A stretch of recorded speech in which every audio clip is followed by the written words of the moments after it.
شر الأمور محدثاتها وكل محدثة بدعة وكل بدعة ضلالة وكل ضلالة في النار. أما بعد, my fathers, my mothers, my brothers and sisters in deen, I say assalamu alaikum wa rahmatullahi wa barakatuh. We thank Allah tabaraka wa ta'ala, the exalted, for giving us the, let me say, another opportunity of meeting in this place for, something, that we will be happy to continue to see more of it, inshallah. This is not the first one, and then we'll pray that inshallah it will not be the last one. Alhamdulillah. Most importantly, as people, Allah Tabaraka wa Ta'ala said to us in the verse of the Quran that وَإِن تَعُدُّوا نِعْمَةَ اللَّهِ, He said وَآتَاكُم مِّن كُلِّ مَا سَأَلْتُمُوهُ. آتَاكُم مِّن كُلِّ مَا سَأَلْتُمُوهُ. Allah says He gave you everything you asked Him. Then He now went further to say that وَإِن تَعُدُّوا نِعْمَةَ اللَّهِ لَا تُحْصُوهَا. If you say you will count the blessings or the bounties of Allah Tabaraka wa Ta'ala upon you, you will not be able to cover them. So we cannot cover the good things Allah Tabaraka wa Ta'ala have done for us. And the most important of those things is Islam. So if Allah gives you Islam, He gave you everything. And whatever you have, if you lose Islam, you have nothing. Like as I do say to brothers and sisters, nothing means anything. It is how you relate with that thing that makes it something.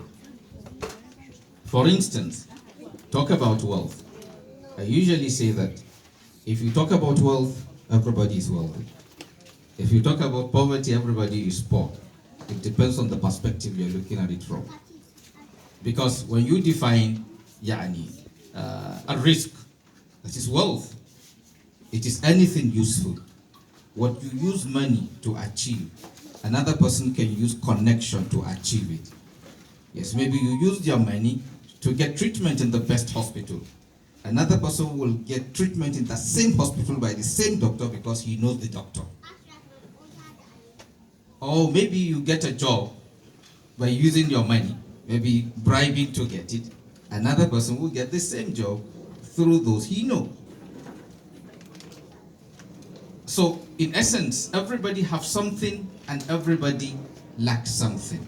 Everybody is rich in something and poor in something. Take for instance, the rich man is rich or stronger or rich in money, while another person is given physical strength. You can beat him with your money and he will beat you with his own physical strength. That is it. Yes, if you want to fight him, you will say you will win him. Using what? Money. And maybe when he faces you direct one-on-one, he can tell you he will beat you hands down. Maybe they will have to pour water on you before you what? You get up. So physically, he's richer than you. But monetary-wise, you are what? Richer than him. So basically, we need to thank Allah Tabaraka wa Ta'ala, for everything. And why did I say also anything you have doesn't mean anything? But rather, it depends on where or how you utilize it. Anything can lead you anywhere. Money can take you to Jannah. Money can take you to hell. So if you have money, doesn't mean you are blessed. If you don't have money, doesn't mean you are not blessed. Because where money can take you to Jannah, money can take you to hell. Poverty can take you to Jannah, poverty can take you to hell. Beauty can take you to Jannah, beauty can take you to hell. Power can take you to Jannah, power can take you to hell. Children can take you to Jannah, children can take you to hell. Marriage can take you to Jannah, marriage can take you to hell. So, what really matters is how you relate with that thing given to you by Allah. And that is why I want to draw our attention to one statement further, not because he's here. And if, I will talk about this gathering. I had clue of it maybe around after 3 or 4 o'clock yesterday. Thereby. So it wasn't on my table today. But because of the way one have related, not with only him, but rather even the entire family, then one feels that no matter how pressed one is, sometime, okay, you try to squeeze time. Not for the sake of anything, for the sake of the love you share for Allah Tabaraka wa Ta'ala's sake. And if you want to be successful in anything, tie it to Allah. You are guaranteed success. Anything you connect to Allah, there is guarantee of success in that thing. Because success depends on how you interpret it. But the real interpretation of success comes from Allah. Allah Tabaraka wa Ta'ala says in Surah Al-Baqarah, أُولَٰئِكَ عَلَىٰ هُدًى مِّن رَبِّهِمْ وَأُولَٰئِكَ هُمُ الْمُفْلِحُونَ. Allah said that is the believers, they are those on the right path from their Lord, and they are the successful ones.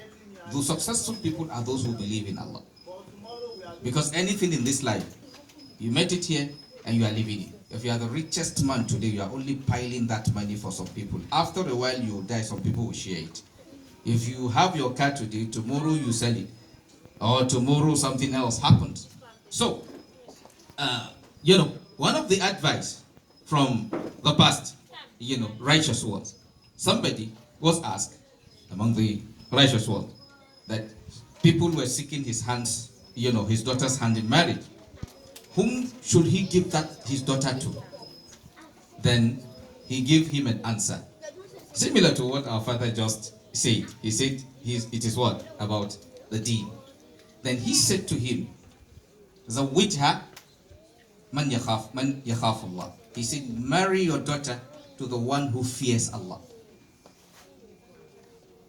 The ultimate thing you should use as your reason for giving your daughter to somebody, or for marrying somebody as a lady, or for marrying somebody as a man, one of the biggest mistakes you can ever make in your life is what? If you rule that out. Because he said to her, Zawwijha man yakhaf Allah. Marry her to someone who fears Allah. Why did he give him that suggestion? He said to him, In ahabbaha, if he loves her, akramaha, he honors her. If he loves her, if he fears Allah, if he loves that lady, he will honor her.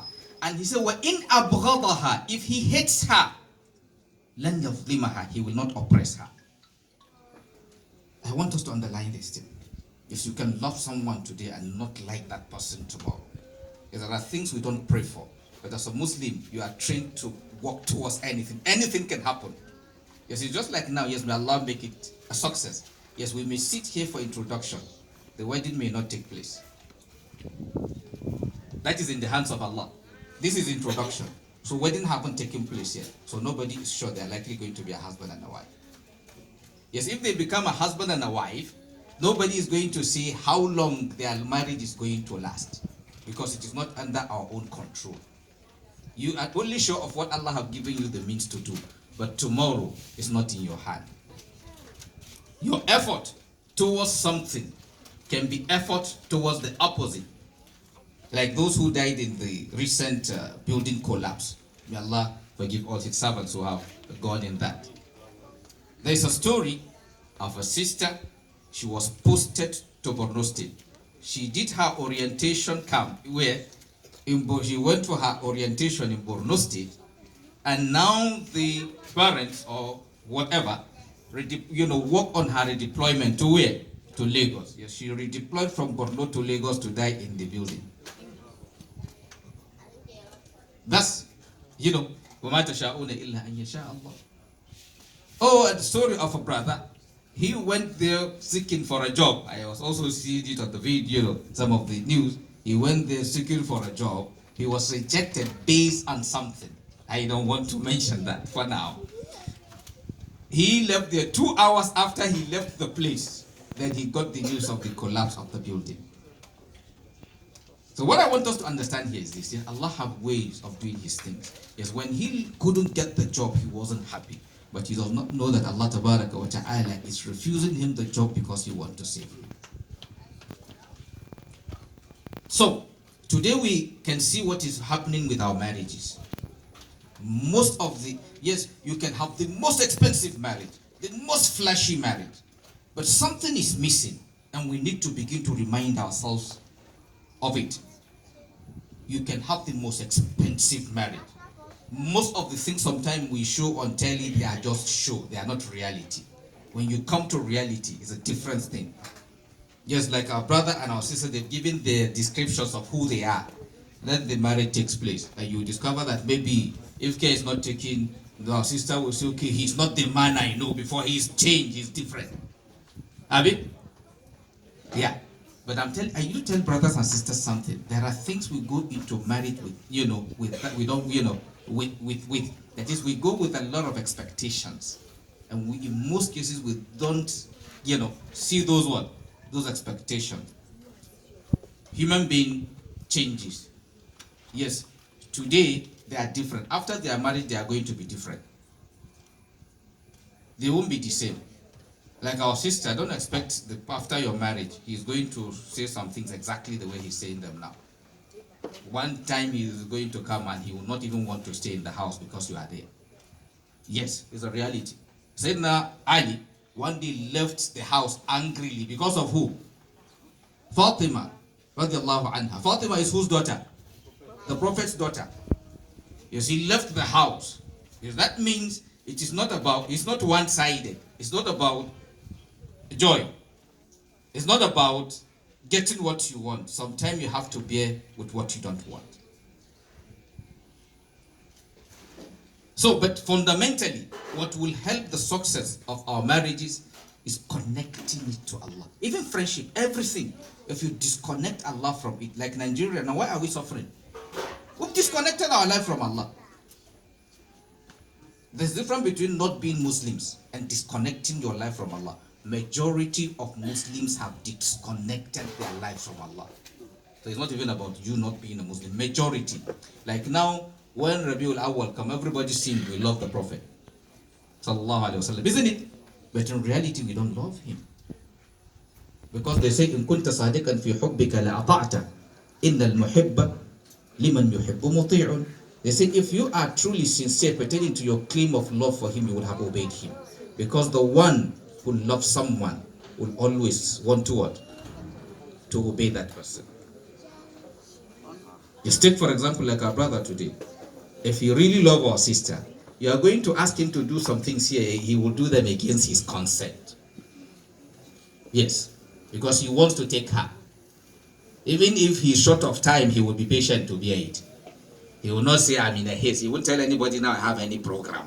He can't tell anybody. Because, somebody will now ask him, so you have program more important than this one? He wouldn't even make that mistake and say, okay, I'm in a haste. Or I have a program. Or I have this one. Because he feels today what is more important to him is what? This gathering. Because he really loves her. So, if we have not taken care of that, so my advice to my brother and my sister, that we're all here for their sake today, now recheck your reason. If your reason for loving her is just because she is beautiful, the appearance you are seeing now will change after some years. Yes, that's for sure. That's why I say you are going to have different issues. Did you prepare for it? But if you love her for Allah's sake, in most cases, as one gets older, he gets more righteous. In most cases. Because you get to a stage whereby things that are distracting you from Allah, you get to a point where you realize that those things are nothing. That is why you get to places where you go to mosque, in most cases you discover that the elders are more than the youth. They are more than the children. If you love someone for Allah's sake, the love will last. Because if you love someone for Allah's sake, there is a way Allah commands you to relate with that person when you are happy. So you will treat that person the way Allah wants when you are happy, and you will also treat the person the way Allah wants when you are angry. That's where we are failing. In most cases, yes, we remember Allah when we are happy, but when we get angry, Allah becomes nothing. Like now you can come and meet a Muslim brother or a Muslim sister having misunderstanding. When you try to tell them this is what Allah and His Messenger say, they will tell you, no, if it is a man, you say, the ladies of these days, if you say you will use Allah for them, you do holy, they will suffer you. You need to teach, yakamata a chasa. Mata kuma will say maza ba kanwan abin ne menene ba kanwan lasa ba ne ko kuma ba a goya namiji. Yeah, you know, that's it. When we get angry, we forget Allah. But when we get what we want, yes, Allah is good. Yes. And there is no marriage that doesn't have its ups and downs. That's why we need to get ourselves prepared for it. It's a responsibility. It's not just about enjoyment. It has its, just like the saying of someone, I don't want to give details, but those of us who have watched the video have watched the video. Yes, and I'm not saying, oh, it is true, but there's lesson inside. Yes, he said someone was given a position, and that position comes with what? With assets and liabilities. Yes, he said the person accepted the assets, but refused to accept the liability. Yes, somebody is mentioning. You get it? Yes, you say, okay, maybe as Oba or as whatever, okay, you like the palace, you like all the luxuries and everything, but also what that position requires you sometimes is you control what you say. You don't talk anyhow. Your own talk, there's a way it has to be. So talking anyhow will definitely affect you. So you see, he lost that position because of what? Because of not accepting that area. Yes, I'm not saying not accepting the area he has to, but I'm saying it's a choice, it's your choice. So not accepting that liability. So also marriage has its pleasurable side. Yes, what you describe her now, yes, those things are there, inshallah. But sometimes she'll give you the other side. Yes. And in most cases, those sides usually come when you now come together. Because before the marriage, everybody is trying to prevent or cover some things in order to achieve his goal or her goal. That's usually that. Yes, I used to say to ladies, yes, if you want to know a man is temperamental, it doesn't mean until he reacts towards you. Maybe he wants you that time, so he will control it. But if you want to know, check how he relates with other people. So if he has temper, he has temper. I remember a lady was asking the question, when they had issue like that, and she was seeking my advice, and I said, okay, if she says she does not, it was after they are married before she came to realize that. I said, okay, you've been in a, they are all even funny because she said they've been in a relationship for more than 5 years before they are married. Then I said, okay, within that period, do you people move together in the car? She said, yes. So how does he treat others? Maybe when other drivers or road users offend him. You'll be with in the car with somebody. By the time he's moving, in 5 minutes, boom, boom, boom, boom, he's running already. He's impatient. There's also a sign. So sometimes you can figure out an impatient person even with the way he drives. Take most of us in Lagos driving. There's no patience. Car just stop 1 minute. The next person is what? Honey.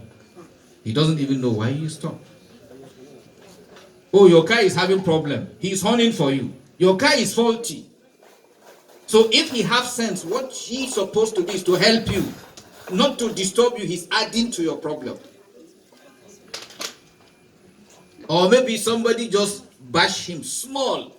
Oh, he said, show you question.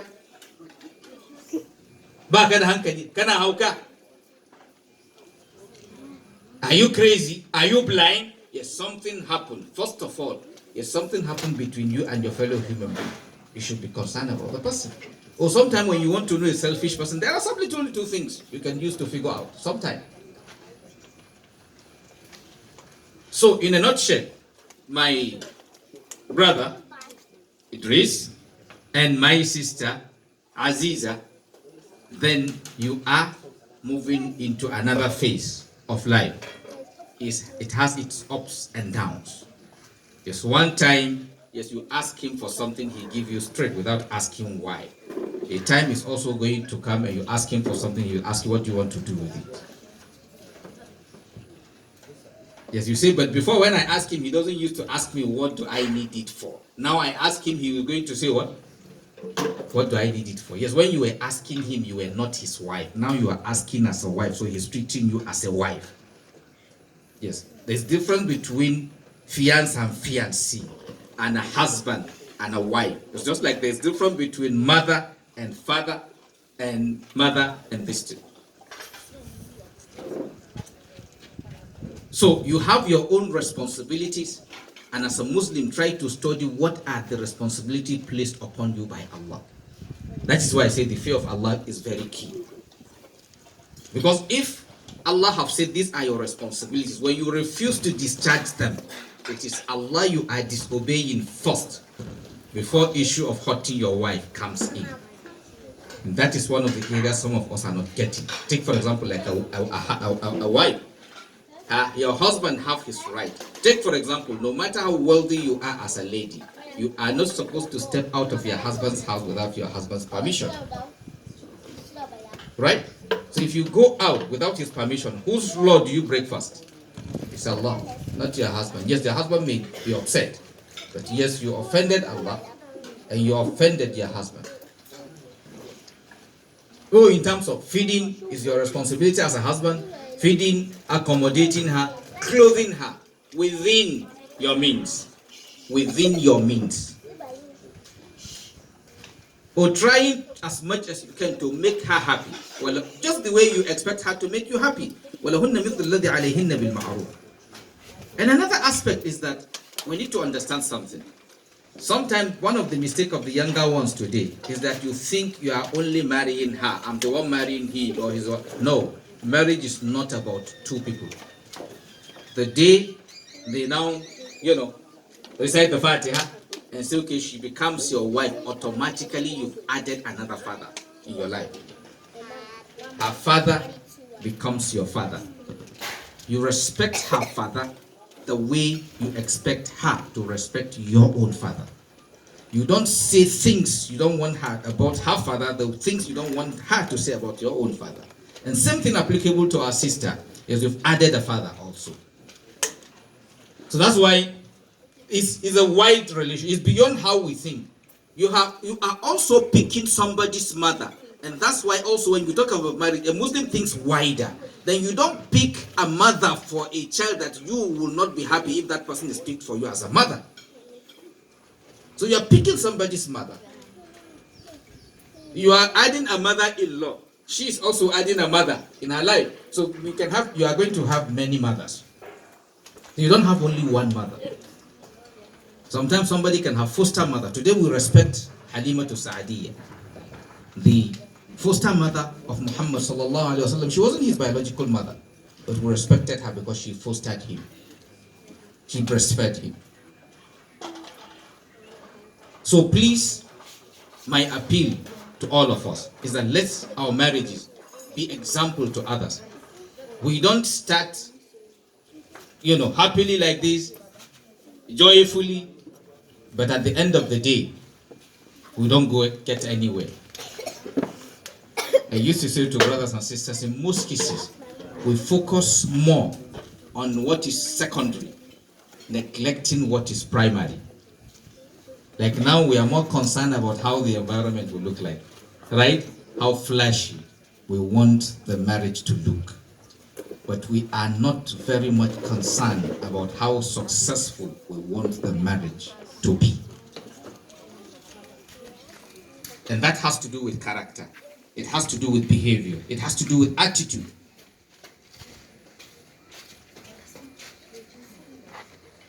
It has to do with attitude. So let all of us learn, like now, to give yourself peace. I used to say, as a man or as a woman, if you want to have a successful house, don't be selfish. I used to say to brothers and sisters, don't say as a man, you want things in your house the way you want. She too have right to say she wants in her house the way she wants. But if you want to rest too, tell her you want in your house the way Allah wants.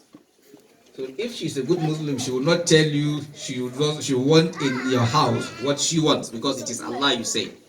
If she does something, if you want to tell her it is wrong, you should be able to tell her because Allah says this and this. Yes, you may not like something. Doesn't mean your wife cannot do it. It all depends. Or you may like something as a wife, doesn't mean your husband have to do it. And treat your families the way you want the other person to treat your own. I just bring in something on a lighter note, like a story of a sister. Her husband respects her family.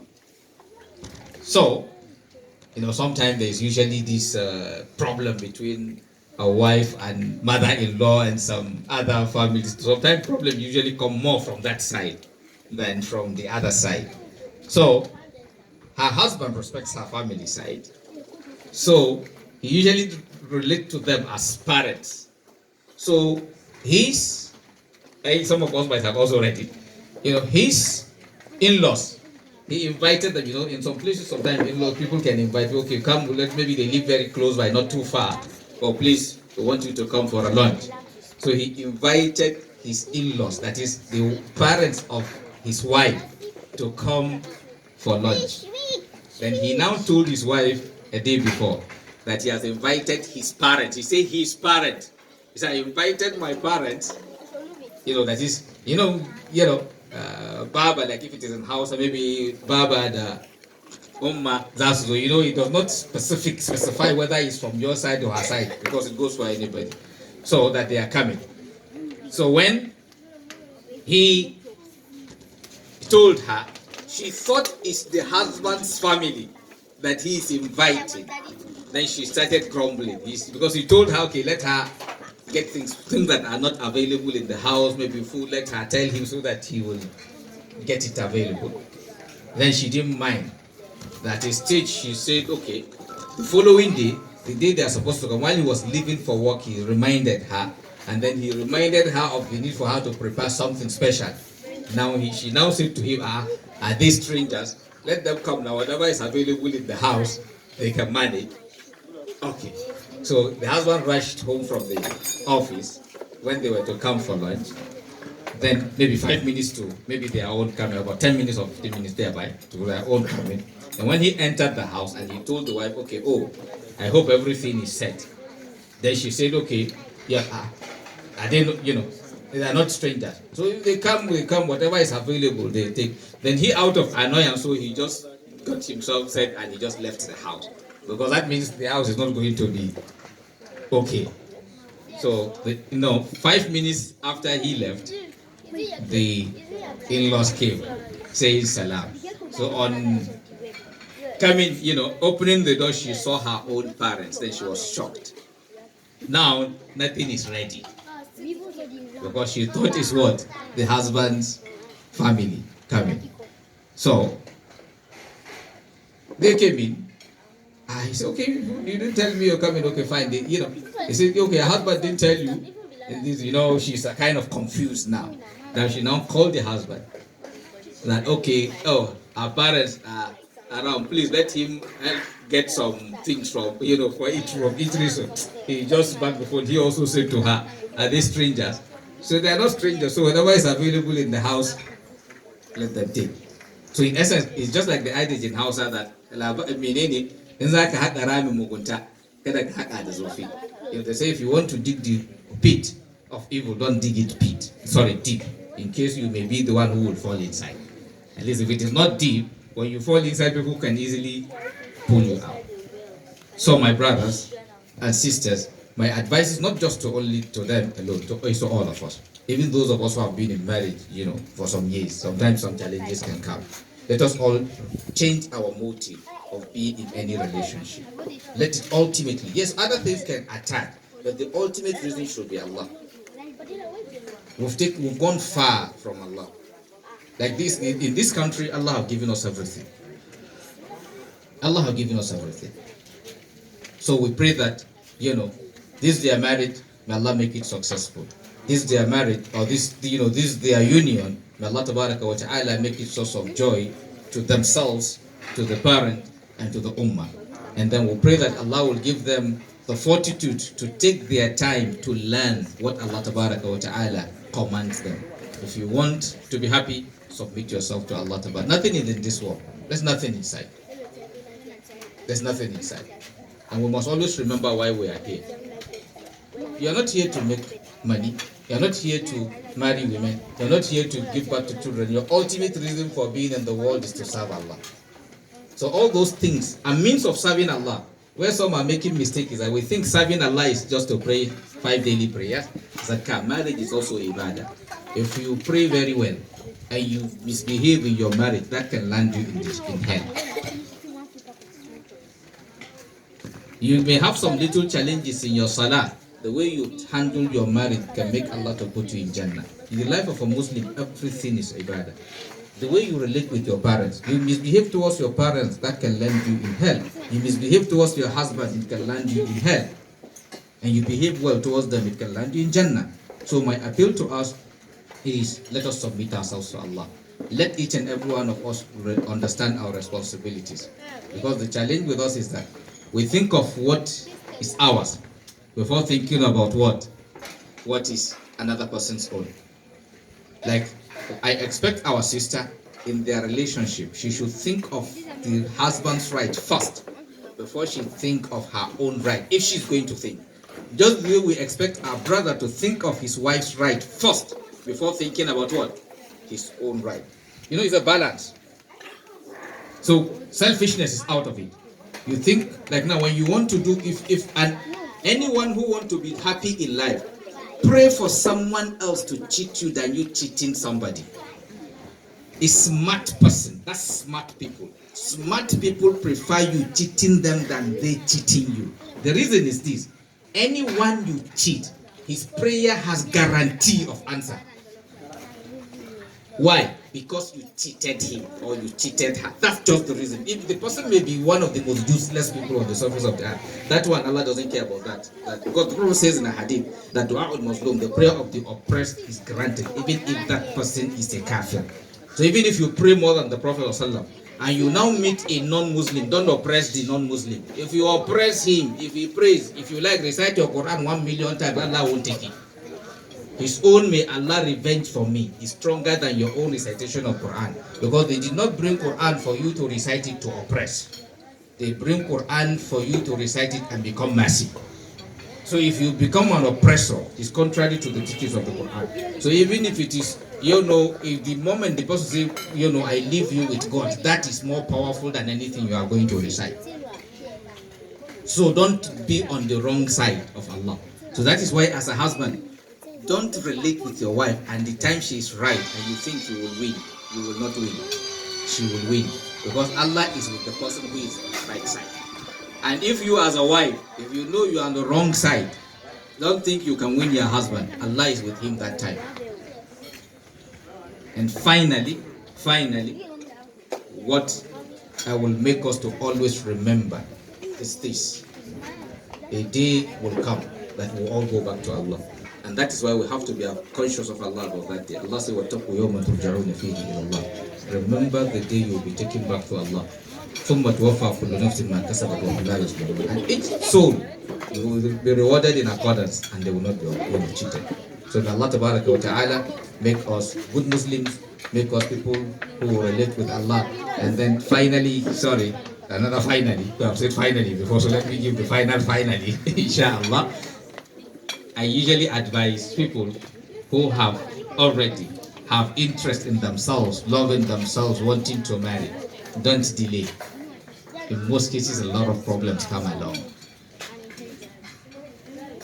If it is to us, I will leave it as, what are we even waiting for? What are we waiting for? Yes. What? I'm not saying it has to be now, but I'm just asking, what are we waiting for? They love themselves.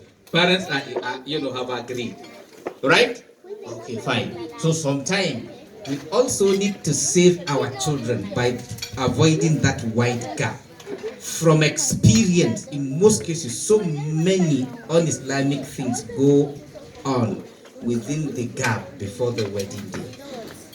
It also used to affect marriages, because anything you build it on wrong foundation, is that consequence affects other things.